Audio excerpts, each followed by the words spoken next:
नमस्कार, जय शिवराय. तर तुमचं सहर्ष असं स्वागत आहे आपल्या नवीन वर्कआउट व्लॉग मध्ये. आता आज आपण ट्रेन करणार आहोत बॅक, आणि त्यामध्ये सगळ्यात मेन जे आहे आपलं ते आहे मेन डेडलिफ्ट सेशन.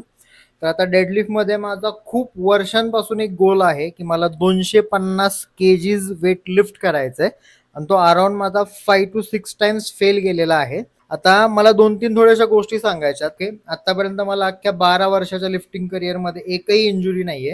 आणि त्याचं मेन जे रिझन आहे ते हे आहे की सेशनच्या आधीच मी अराउंड अर्धा तास तरी प्रॉपर बॉडीला स्ट्रेच आणि प्रॉपरली वॉर्म करतो, जेणेकरून मला लिफ्टिंग करताना कुठल्याही मसलचा टाइटनेस फील व्हायला नको. झाली पहिली गोष्ट. दुसरी, हेवी लिफ्टिंग आणि इगो लिफ्टिंग यामध्ये खूप फरक आहे. तर आपल्याला हेवी लिफ्ट करायचे ना की इगो लिफ्ट. इगो लिफ्ट म्हणजे काय की तुमच्या अवकातीच्या खूप बाहेर तुम्ही लिफ्ट करताय, ठीक आहे.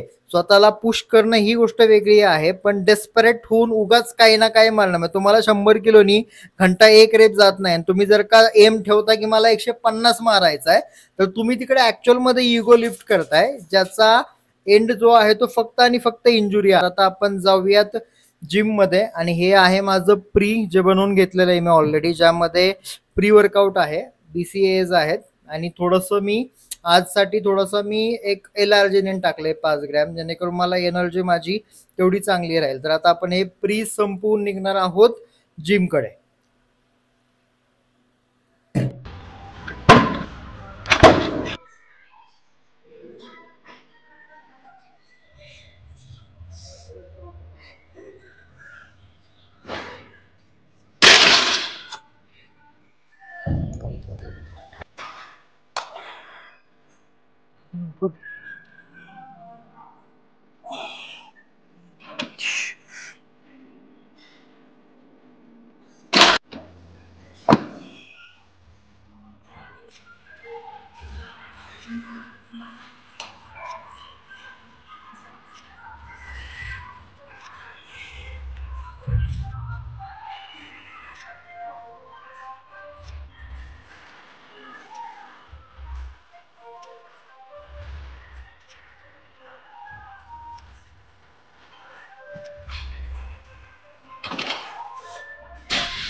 दोनशे काय सोडवाल,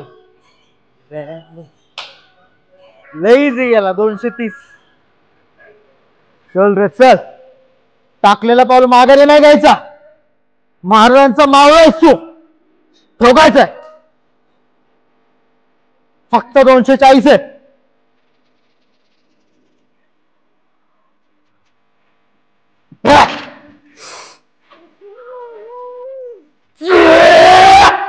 जय भवानी. 250 उडवणार.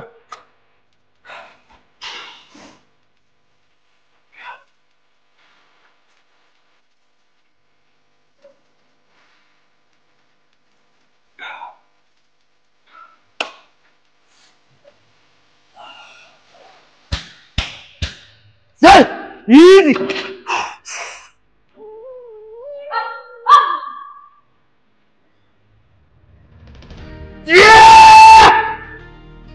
जय भवानी.